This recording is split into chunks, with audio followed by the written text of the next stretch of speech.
Hello दोस्तों, आज चर्चा भारतीय इतिहास की प्रथम महिला शासिका रजिया सुल्तान की।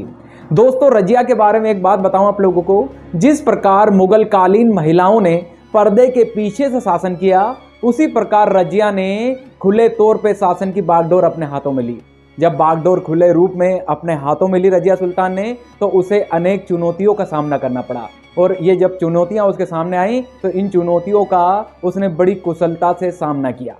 तो आइए जानते हैं हम लोग रजिया सुल्तान के बारे में, किस प्रकार से वो अपने शासन को मजबूत शासन में स्थापित करते हुए दिखाई देगी।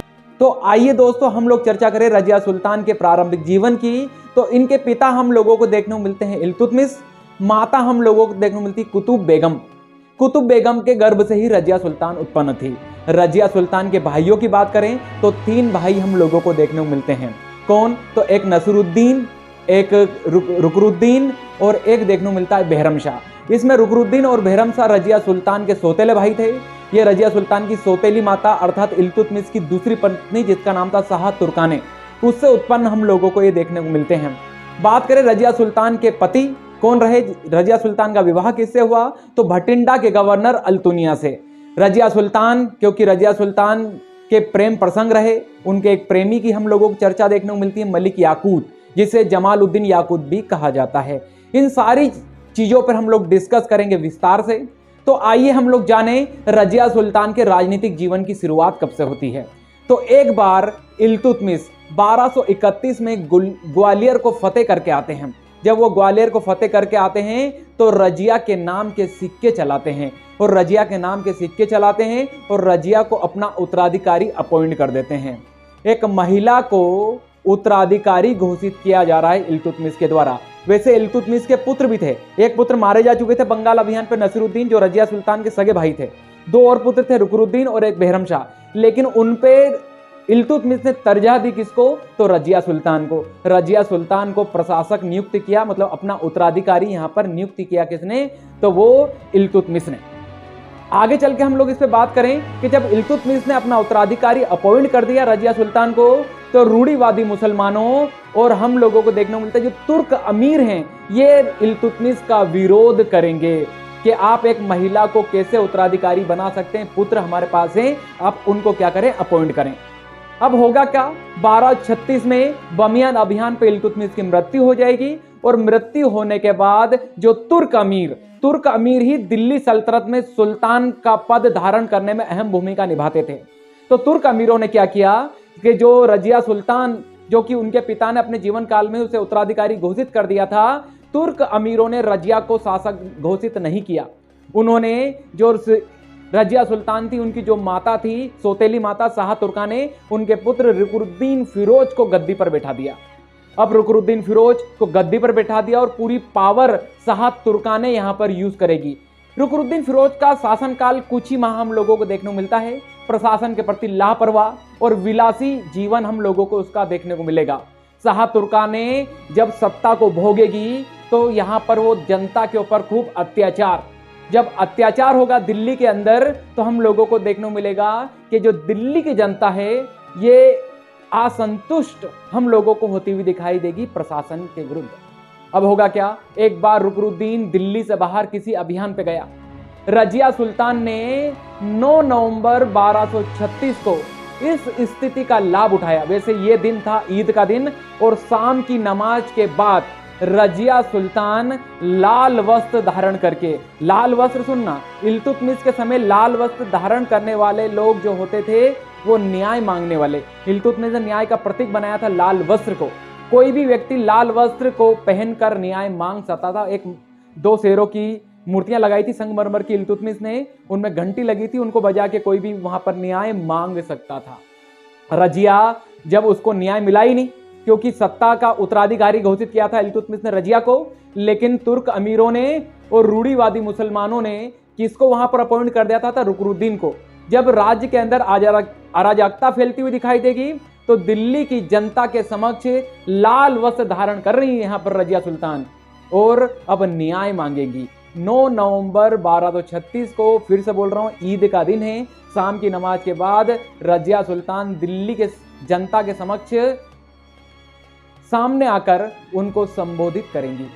रजिया सुल्तान राज्य के अंदर फैली अशांति और जो प्रशासन में जो शाह तुर्काने का अत्याचार चल रहा था, इसका यहाँ पर वो वर्णन करेंगी और कहेंगे कि मुझे तो न्याय मिला ही नहीं। दिल्ली की जो जनता रहेगी यहाँ पर वो रजिया सुल्तान से काफी प्रभावित होगी। किताबों में लिखा मिलता है हम लोगों को कि रजिया सुल्तान की इस स्पीच से इतनी ज्यादा प्रभावित हुई दिल्ली की जनता कि उन्होंने राजमहल को घेर लिया, शाह तुर्काने को गिरफ्तार कर लिया। आगे चलकर दूसरे दिन 10 नवंबर 1236 को रुकनुद्दीन भी उस अभियान से लौट आया। दिल्ली की जनता ने उसे भी गिरफ्तार कर लिया और 10 नवंबर 1236 को रजिया सुल्तान को प्रशासक नियुक्त कर दिया। रजिया सुल्तान का राज्याभिषेक 10 नवंबर 1236 को हम लोगों को होता हुआ दिखाई देता है। अब रजिया सुल्तान सिंहासन पर हम लोगों को बैठती हुई दिखाई देगी। अब रजिया सुल्तान जब सिंहासन पर बैठी और इतिहास की प्रथम शासिका बनी, तो हम लोगों को देखने को मिलता है कि वो एक कुशल प्रशासक के तौर पर अपनी सत्ता को संभालती हुई दिखाई देगी। सबसे पहले तो उसके समक्ष जो चुनौती आई वो तुर्क अमीरों की थी।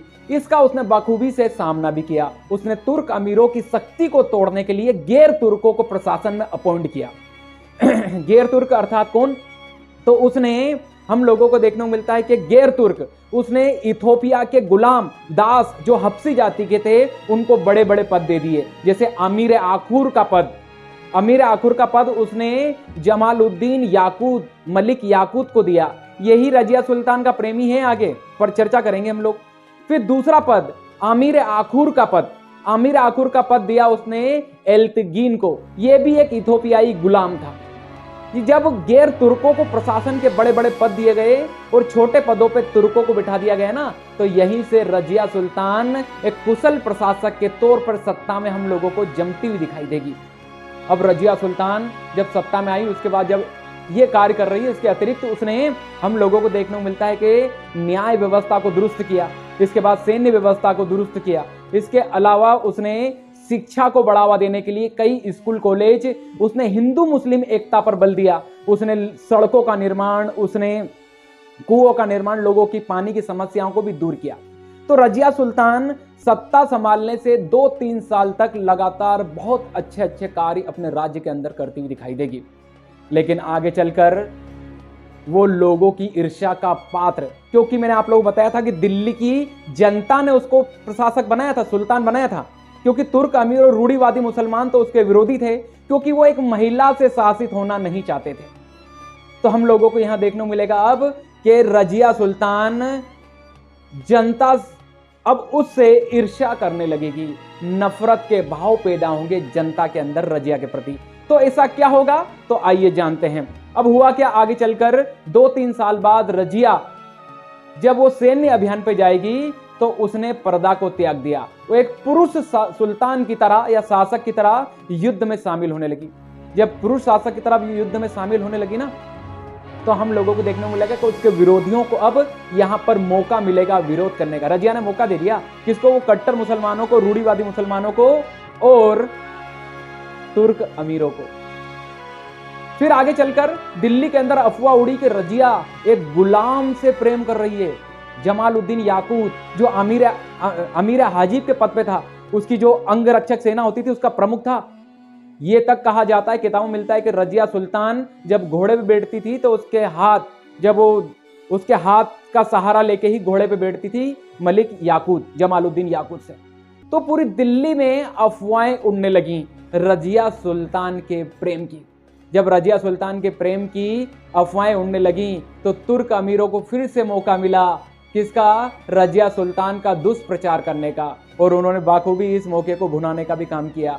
अब यहीं से दिल्ली की जनता में रजिया के प्रति नफरत के भाव, पर्दा प्रथा त्याग चुकी थी। पुरुष सुल्तान की तरह अब वो टोपी, कोट और हम लोगों को कुर्ता देखने को मिलेगा। सुल्तान वाली वेशभूषा अपना चुकी थी। लोगों का अब रजिया से विश्वास उठना चालू हो चुका था। अब राज्य में विद्रोह का दौर चालू होगा। क्या चालू होता हुआ दिखाई देगा हम लोगों को? राज्य के अंदर विद्रोहों का दौर। और एक ऐसा ही विद्रोह हुआ, रजिया सुल्तान का एक गवर्नर था भटिंडा का, जिसका नाम था अल्तुनिया। अल्तुनिया ने उसके आसपास के और कुछ गवर्नरों को अपने साथ लेकर विद्रोह कर दिया। जब अल्तुनिया ने विद्रोह किया, इस विद्रोह को दबाने के लिए मलिक याकूत, जो रजिया सुल्तान का प्रेमी था, मलिक याकूत और रजिया सुल्तान दोनों इस विद्रोह को दबाने जाएंगे। लेकिन रजिया सुल्तान जब इस विद्रोह को दबा रही होगी, मलिक याकूत यहां पर मारा जाएगा और रजिया सुल्तान को अल्तुनिया बंदी बना लेगा। और अल्तुनिया ने जब रजिया सुल्तान को बंदी बना लिया ना, तो यहीं पर अल्तुनिया ने रजिया सुल्तान से सिफारिश की कि मैं तुमसे विवाह करना चाहता हूं। तो रजिया सुल्तान ने हाँ कर दी। क्यों की है विवाह के लिए? तो क्योंकि रजिया सुल्तान अभी बंदी बन चुकी है, यहां पर बंदी बना लिया गया, तो यहां पर उन्होंने विवाह कर लिया अल्तुनिया से। तो रजिया सुल्तान का जो ऑथेंटिक हम लोग जो बात करें पति की, वो अल्तुनिया ही था, भटिंडा का गवर्नर। क्योंकि रजिया सुल्तान ने विवाह इसी से किया था। बाकी प्रेमी हम लोगों को मलिक याकूत, और मलिक याकूत भी इस विद्रोह में ही मारा गया था। अब रजिया सुल्तान अल्तुनिया से विवाह कर लेती हैं। इसके बाद ये दोनों लोग भटिंडा से दिल्ली की तरफ, अब जब ये दिल्ली की तरफ बढ़ रहा ना, दिल्ली के अंदर परिस्थिति चेंज हो चुकी है। मैंने कहा था अब दिल्ली की जनता का रजिया के ऊपर से विश्वास उठ चुका था। तुर्क अमीर अब यही चाहते थे कि रजिया दिल्ली से दूर हो जाए। अब होगा क्या, जब रजिया इस विद्रोह को दबाने आ रही ना, तो हम लोगों को यहां पर देखने को मिलेगा कि दिल्ली के अंदर तुर्क अमीर और दिल्ली की जनता रजिया सुल्तान के छोटे भाई बेहरम शाह को सत्ता में ला देंगे। अब बेहरम शाह को गद्दी पर बैठा दिया। उधर रजिया भटिंडा से चली है। अब भटिंडा से जब रजिया दिल्ली पहुंचेगी, तो बेहरम शाह और रजिया के बीच में हम लोगों को युद्ध होता हुआ दिखाई देगा। इस युद्ध में रजिया सुल्तान पराजित हो जाएंगी। जो अल्तुनिया था, वो यहां पर हम लोगों को देखने को मिलेगा मारा जाएगा। जब बेहरम शाह से युद्ध में रजिया सुल्तान पराजित हो गई, तो वो दिल्ली छोड़ के चली जाएंगी। जब दिल्ली छोड़ के रजिया सुल्तान चली जाएगी, तो केथल नामक स्थान पर 14 अक्टूबर 1240 को कुछ अफगानी डाकुओं के द्वारा उसकी हत्या कर दी गई। इस प्रकार रजिया सुल्तान का हम लोगों को अंत होता हुआ दिखाई देता है। तो हम लोगों ने चर्चा की रजिया सुल्तान पे। एक चीज और बता दूं आप लोगों को, रजिया सुल्तान की कब्र को लेकर भी विवाद है।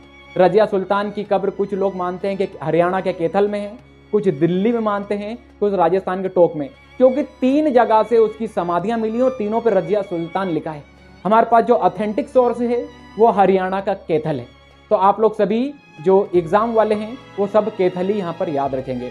आई होप कि ये जो रजिया सुल्तान के बारे में मैंने आप लोगों को जानकारी दी अच्छी लगी होगी। अच्छी लगी हो तो इसको ज़्यादा से ज़्यादा शेयर करें, सब्सक्राइब करें और आप लोग कमेंट करें।